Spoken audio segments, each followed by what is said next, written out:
This is not even funny. I literally had a little mental breakdown before even starting this podcast. If you're a listener, welcome. If you're new here and don't know much about me, my name is Talitha. Yes, it is a unique name. I was born in South Africa, lived there till I was 10 years old, and to be honest, life now looks completely different to what I actually thought it would look like, especially growing up over there. So, obviously, my family moved to Australia. I was 10 years old. And whilst we're on the topic, I'll tell you guys a funny story. So, when people meet me, they often go, "Oh, I didn't even know you were from South Africa, let alone that English isn't your first language."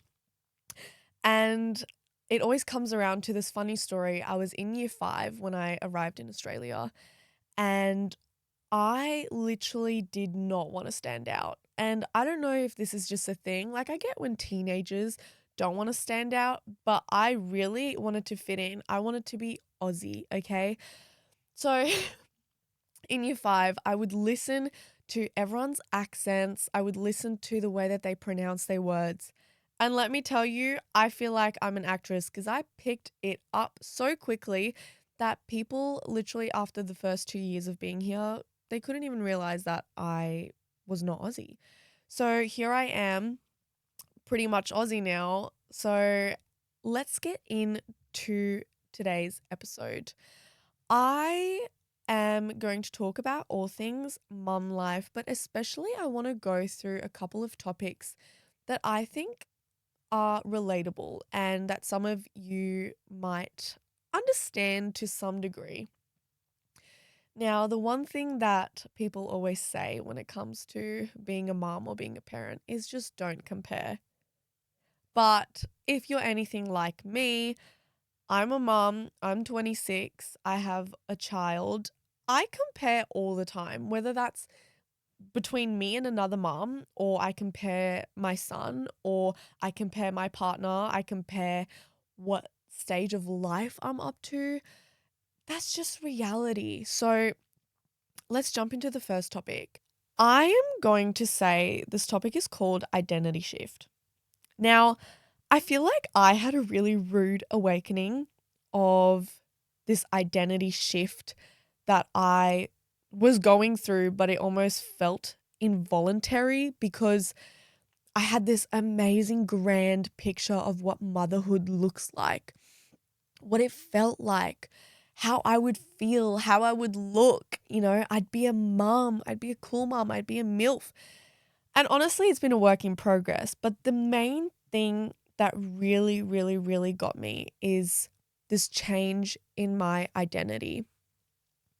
I really felt that the newborn stage for me was something so hard to fathom, to even wrap my head around that I'm a mother. And sometimes still to this day, I'm like, I'm a mommy? Like, what do you mean? Like, I have a child. I birthed a child. I was pregnant. So I know a couple of you guys would really understand this crazy feeling of going from being yourself, right? Like your single self, whether you're in a relationship or whatever, but now having this responsibility of a child, a human that you have to keep alive, you have to keep happy, you have to get up when they cry. It's your time is done. You don't have your own time now, right? Like everything is about them. And honestly, like before becoming a mum, I felt I really, really got to know myself, who I was as a person, who I liked hanging out with, what I liked doing. I had a couple of hobbies. I was into my fitness and I loved that life. Sure, I would get sad at some points, normal, but I loved being me. And when I became a mum, I, to be honest, didn't so much love being me. I was like, I don't have any free time. I don't know what to do. I don't do things that I like anymore. I can't just leave the house by myself. I can't pee by myself. I can't have a hot coffee. I can't sleep. I need to get up when the baby's crying, right? And it made me think of this identity shift that we almost involuntarily have to shift. Now, whether this is a psychological, physical, mental, emotional shift, we really just have to be like, okay, I either need to put some things on pause, or I need to involve my child, or I need to get my partner to help out, or, like your identity shifts so much that you almost become this new person. And this can be kind of scary because you maybe don't even know anything about this new person that you are becoming, right? And honestly, I feel like who I am now, also Arlo is now almost going on 9 months. I've had some time to figure out who this person is, who this new Talitha is. And I ask you to sit with yourself and really go, okay, you probably did know who you were before you became a mum, a parent. But do you really know who you are now after having a child? I really didn't. And I feel like this is something I really have spent a lot of time reflecting in the moments that I can reflect. But in those moments of silence, or whilst I'm rocking Arlo to sleep, or literally being up at 4 a.m., I sometimes have these thoughts of, who am I as a person? And I love when people say, oh, I'm just a mum. Like, you are not just a mum. You are so much more than that. And I feel, especially as us as mothers, we really downplay everything that we do. We downplay everything that we have had to go through already. So much has happened to our bodies, our minds, our hearts, our thoughts. Like, there's so much to comprehend that I feel this identity shift that we are not understanding, it hits us like a truck or a bus. And if we are not self-reflecting on who we are as a person now, I think it'll be really hard to move forward and to stay positive within ourselves after having a child. And I'm sure there might be some dad listeners out there. I would be so curious to hear your perspective on what identity shift you guys have gone through.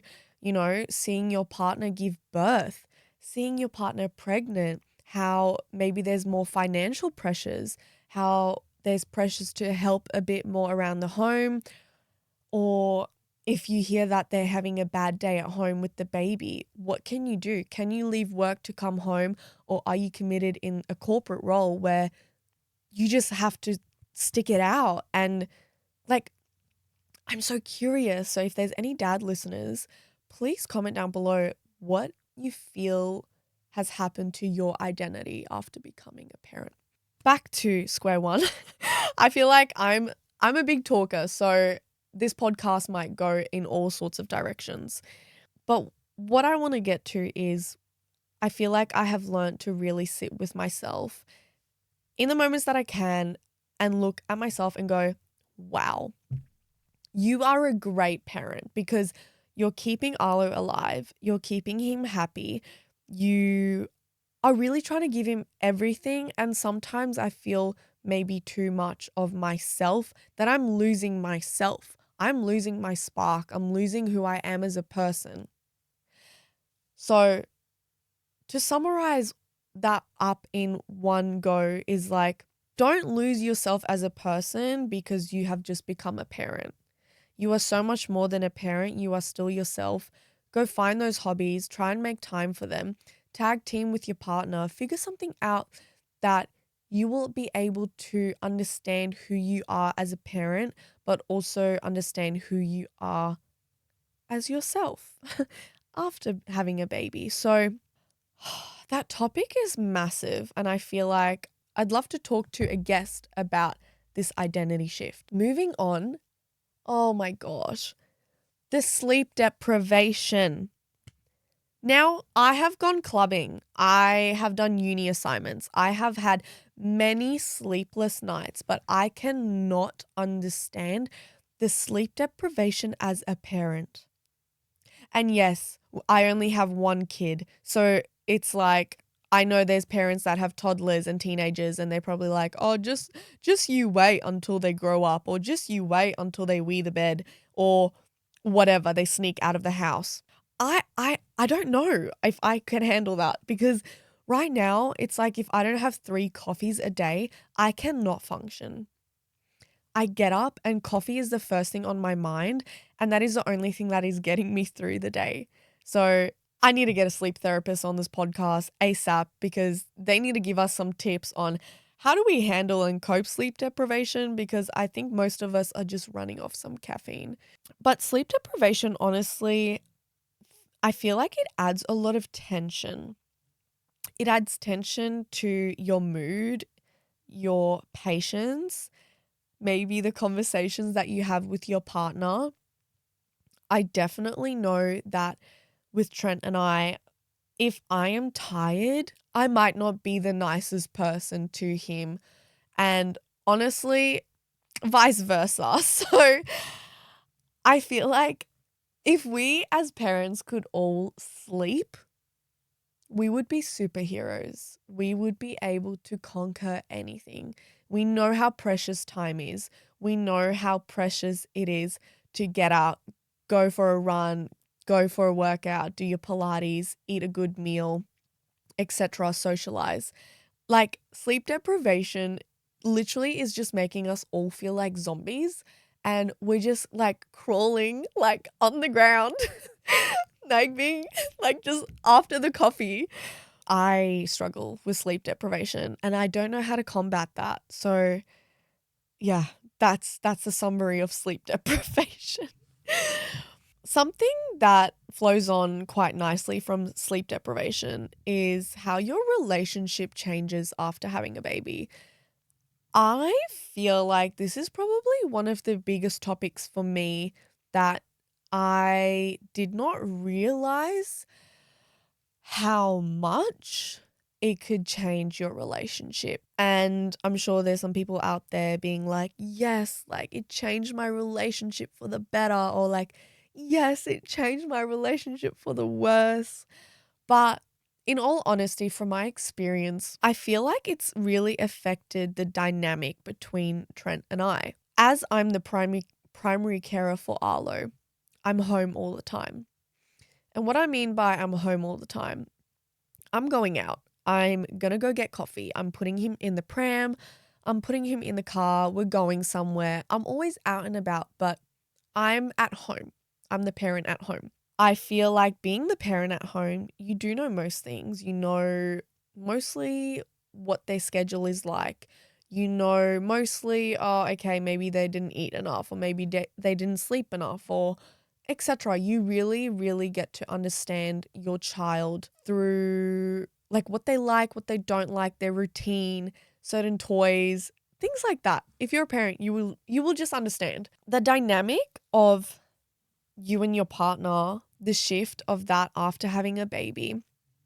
I just remember starting from newborn, it was such a big shock, I think, to me and Trent having a baby. And I could really tell that Trent was really trying to help me. You know, like in the nights, he would get up. I was breastfeeding at that time. We really went through a rough patch with Arlo having a tongue tie. We later on find out that he's been born blind. Yes. So I feel like we went through quite rocky patches with our life as parents, but also rocky patches in our relationship where I would get frustrated if he wasn't just offering to help me, but he would be like, oh, you know, like, why don't you just ask for help? And I feel like those little nitpicky conversations that you have with your partner can honestly just go from 0 to 100. I just remember I would have such like emotional moments. I'd be so sensitive to anything he said, anything that happened to me during the day, or anything. If I couldn't put Arlo down for a nap, if I didn't really understand what was wrong, I would kind of attack myself and go like, I don't know what to do. Like, I'm a bad mom. And I feel like your partner maybe just doesn't fully understand what it's like being a mum. And I spoke to a couple of mum friends on a walk that I've organized. It's called Strut and Stroll. And we go for weekly walks around the Shire. And honestly, we just catch up and talk about all things mum life. And one thing that we spoke about is really that change in your relationship and being the primary carer, especially being the mum. I feel like your partner will just never truly understand what you're going through being that primary caretaker. And that's okay because they are not there at home in your shoes. They didn't carry the baby. Their hormones are completely different. And I feel like it doesn't really matter how many times you will try and explain what it feels like or what you're going through. They might empathize or sympathize with you, but they will just never understand. So it's really talking about how can we combat this difference in perspective? Because there's been multiple times where I'm like, Trent, I'm working a full-time job looking after Arlo. And he'd be like, well, I'm actually working a full-time job providing money. So it's like, is there a right and wrong person? No.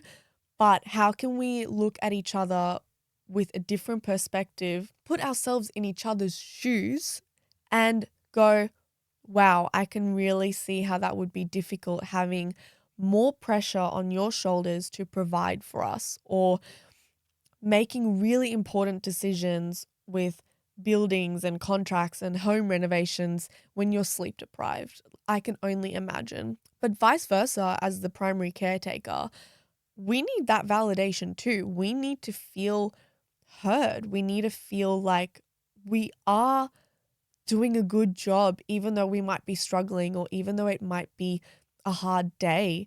Babies and children, they're just unpredictable. Like, one day might be really great and you do the same exact thing, and then the next day might be completely different. I really feel like that relationship that has shifted is all about communication.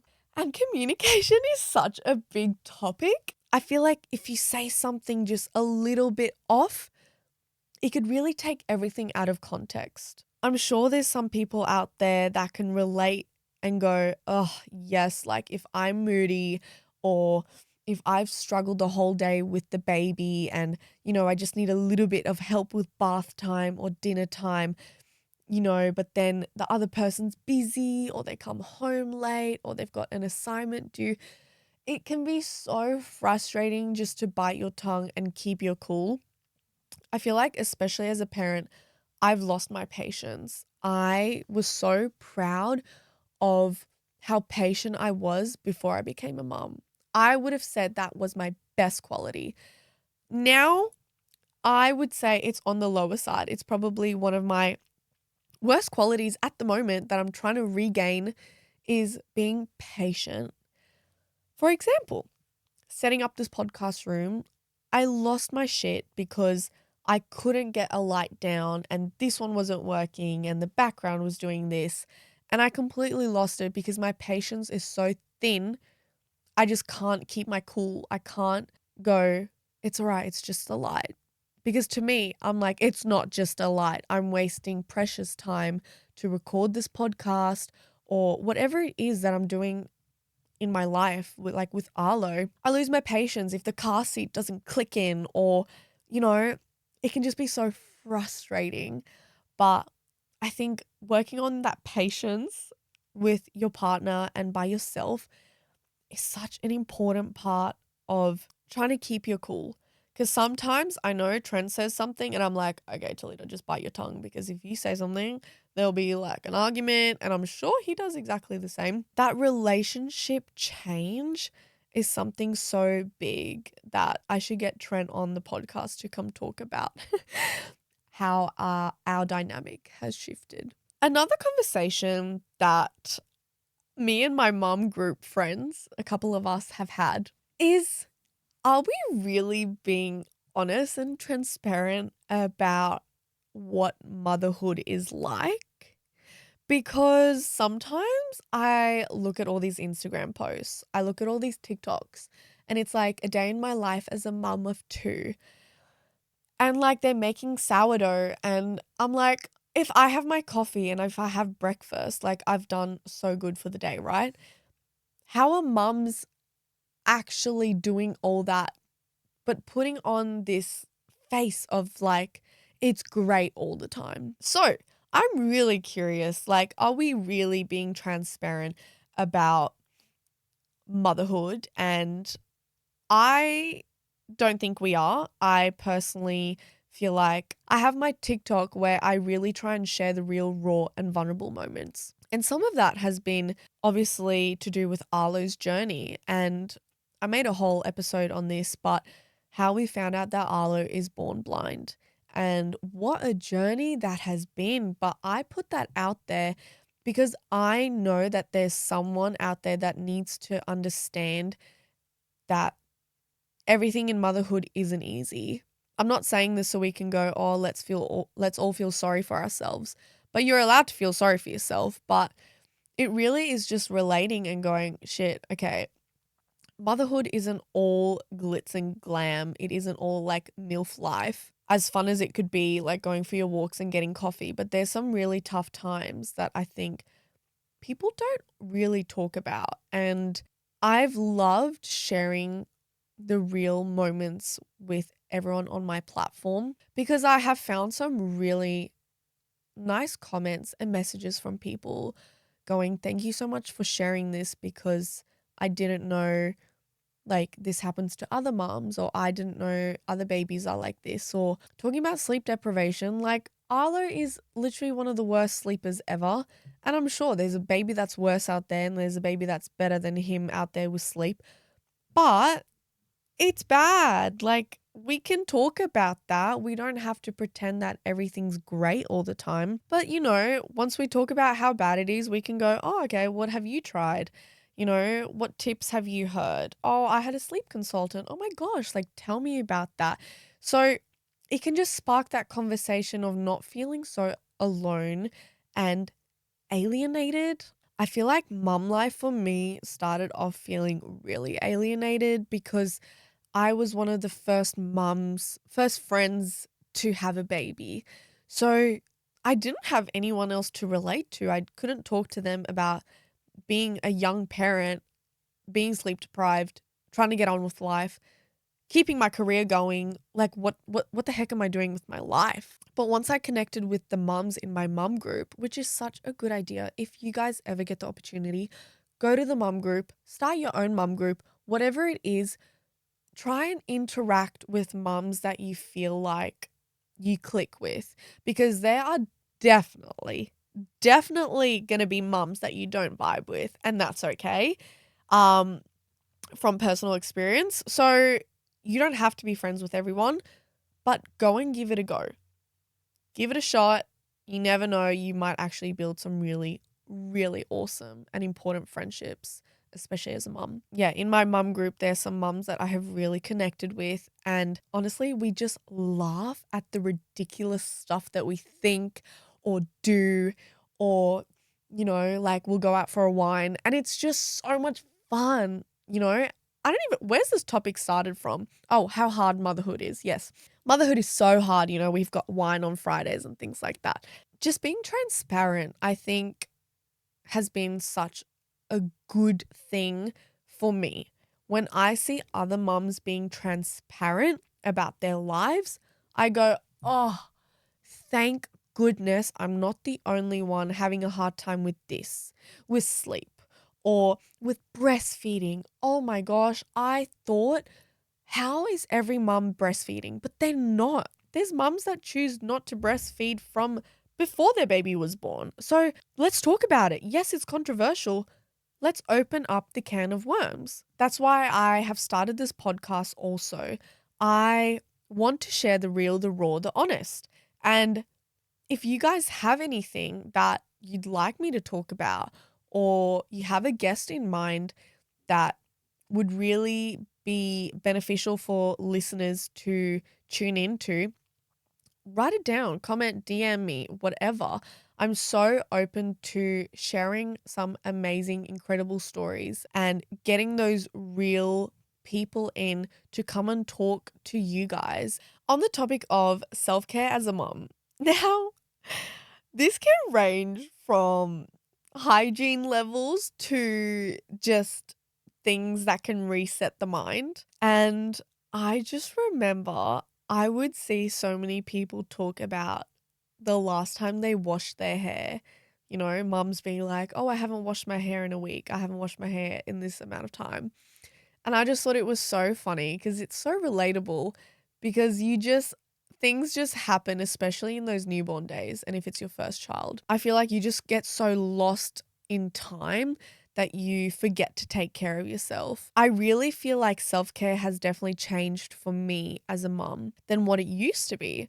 When I was a single Pringle, self-care was going to the beach, getting my tan on safely, and reading a book, getting a lunch, getting coffee, mingling, socializing, you know, self care looked like going to the gym for a good amount of time, having a sauna, it was a luxurious lifestyle.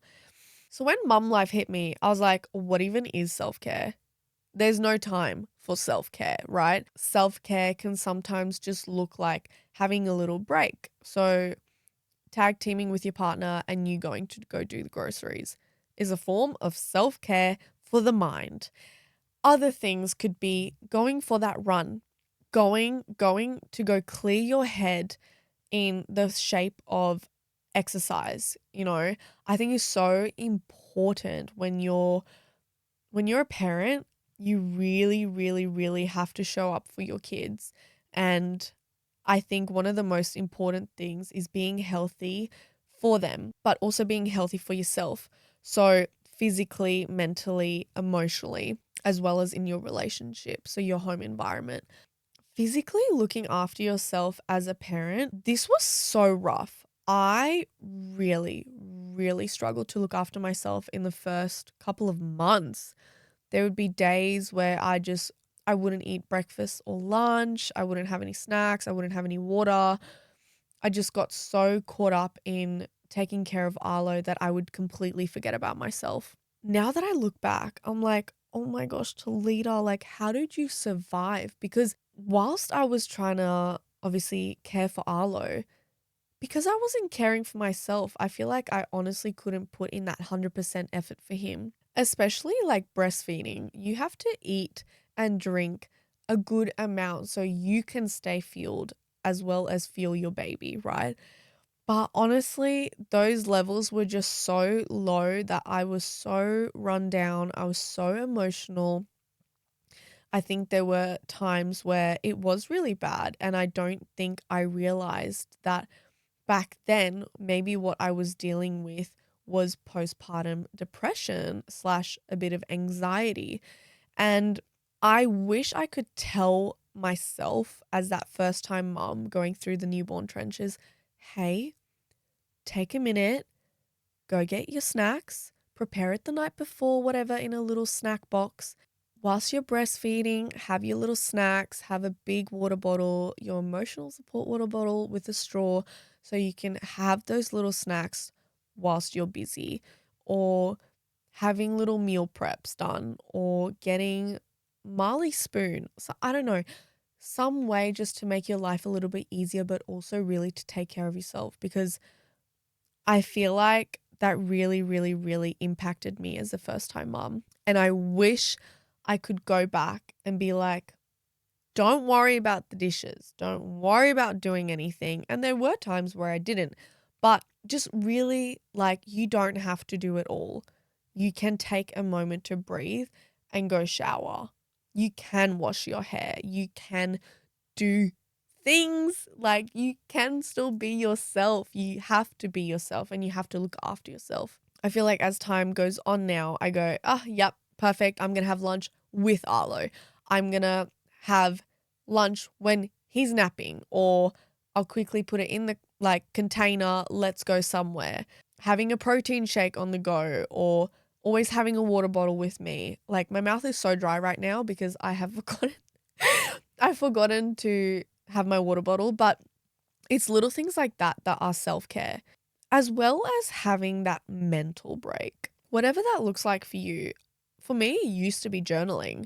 I feel like I don't have time to journal, but if I just have a moment in the day to switch off and go outside of the environment of the home on a nature walk, strut and stroll, this is why I love having this group, this community, just to go and clock off and be like, everything's okay. That has been really, really important part of my self-care journey. And if I'm honest, it doesn't look the same every day. There's days where, the self-care is great, and there's days where the self-care is really not good. And it is a journey. I feel like I'm still learning. Arlo is almost 9 months now, and I'm only just starting to get the hang of mum life, like being a mum, what works best for Arlo and I. Am I the flexible mom? Am I a strict mom? Am I a routine mom? Like, what kind of mum am I, and how does that work with looking after myself? Wow, I should really listen to my own podcast because I feel like I don't do a lot of these things regularly, and now talking about it, I'm almost like, wow, like I really need to either schedule those self-care days in where I actually go do something that's self-care, like a spa day or a massage or a facial or a 5-minute walk around the block, things like that. But a coffee by yourself, a hot coffee. Honestly, I feel like that community of people being honest and just sharing their self-care moments, like on TikTok and things like that, inspire me to go, I'm gonna do the whole shabam, wash face, hair, things like that, because I know it's gonna make me feel better. I've seen a lot of TikToks and Instagram posts where mums literally just take 5 minutes to put on like a bit of makeup or style their hair or choose an outfit that they want to wear. And let me tell you, I've been so inspired by those videos, because some days I go, oh my gosh, like I don't do that. I don't have time for that. Why don't I get to do that? Things like that. But there's no point of being in that victim mindset. It's like, just get up, go spend that 5 minutes on yourself doing makeup. Bring Arlo with you, bring your babies with you. Like, if they're sleeping, do it in the car, like when you're at some place stationary, not whilst driving. But what I'm saying is, find moments of time where you can have that little bit of self-care and make yourself feel better, because that is so important as a mum and as a parent. Lastly, I just want to touch base on our updates with Arlo, as it might be on some of your minds. And I just want to firstly say, thank you so much for all the support. Thank you so much for the vulnerable messages that I have received from people reaching out saying they're in a similar situation, or they know someone, or, everyone has had such amazing messages and comments sharing, similarities of maybe their children being born with a genetic condition, or, them having surgery, or something that, looks different, or, something that makes their child different. And people that have shared that information with me, I really, really do appreciate it, because you never know how people will react to posting vulnerable content on the internet. And I'm sure there will be times where people will comment, oh, you're doing this wrong, or, oh my gosh, blah, blah, blah. But, a bit of tough skin, I think I can handle it. And that is the reason why I want to share it and keep sharing his story, because I want people to understand that you are not alone. If you are going through something hard, there's somebody out there that is going through something similar, and reach out. if you feel like you're the type of person that can talk about an issue, that can raise awareness, a mum that I really love, I love watching her TikToks, is Catherine Denny. Denny? I hope I'm saying that right. But watching her being a mum, and this one TikTok that came up that just like really resonated with me was saying like, you're taking your kids to, I don't know, play dates or whatever, and I'm taking my child to like a therapy session as he has autism. And it just really resonated with me. It was such a simple video. It was maybe like 10 seconds long, but it was her doing, his therapy. And it resonated because I was like, I do that with Arlo. I do so much of that at home, working with the physio and working with the OT. And even if I'm not working with them, I'm trying to get him to crawl. I have to mimic a lot of exercises. And just that power of community, like people sharing stuff, it really, really, really is just so cool. And I love the internet and social media for that. And I know there's some bad stuff on there, but this is something that I honestly love. And I encourage you to either keep sharing your stories, to keep sharing your day in the lives, or if you are somebody that loves supporting people, keep supporting those people that are putting themselves out there, that are vulnerable, that, are showing their real struggles. I just think it's such an awesome community to be a part of, to be able to share our real life stories.